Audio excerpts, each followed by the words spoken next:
Hey guys, and welcome back to another episode of the Football News Show. My name's Julian, I'm your host, and let's talk UEFA Champions League. Now, our first team to talk about today is Barcelona. Now, Barcelona should never be in this quarterfinal discussion this year, but we all saw them demolish PSG. And if you didn't, I'm sorry to say if you're a PSG fan, but here's a quick recap of the highlights.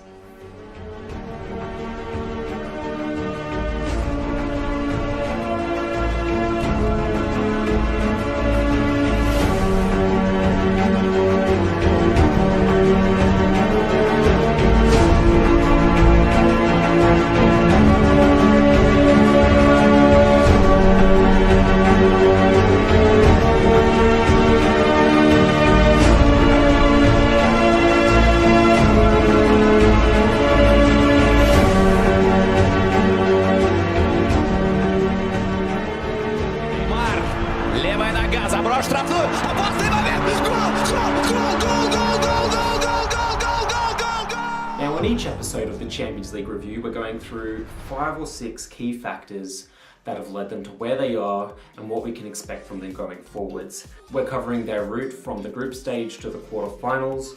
We're covering who's the team's best players, who's the manager, what formation they play, if there's any possible weaknesses in the team and who or what that might be, who they're playing, and then leaving you with their position again from first to worst of who's left in the Champions League this year.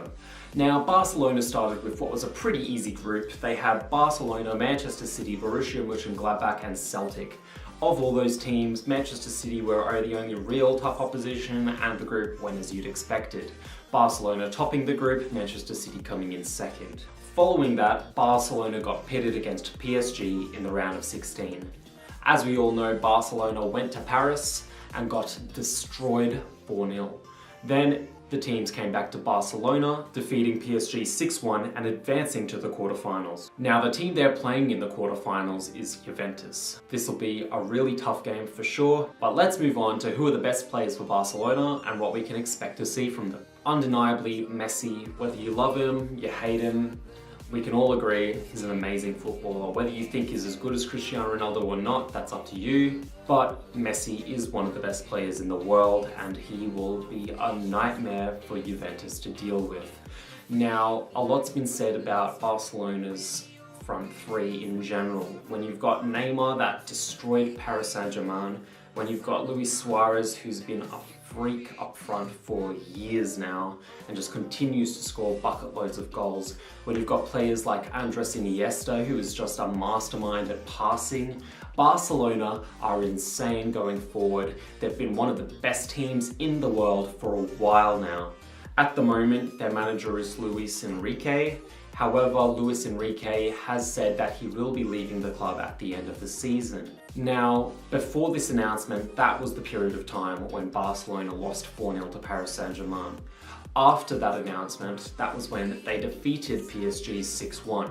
So I suppose you could say that Barcelona have been doing slightly better since this announcement. I don't know whether that's a bounce back thing, whether they're relieved to see him go, or whether they're just doing the best they can because they know this is the last year they've got with him.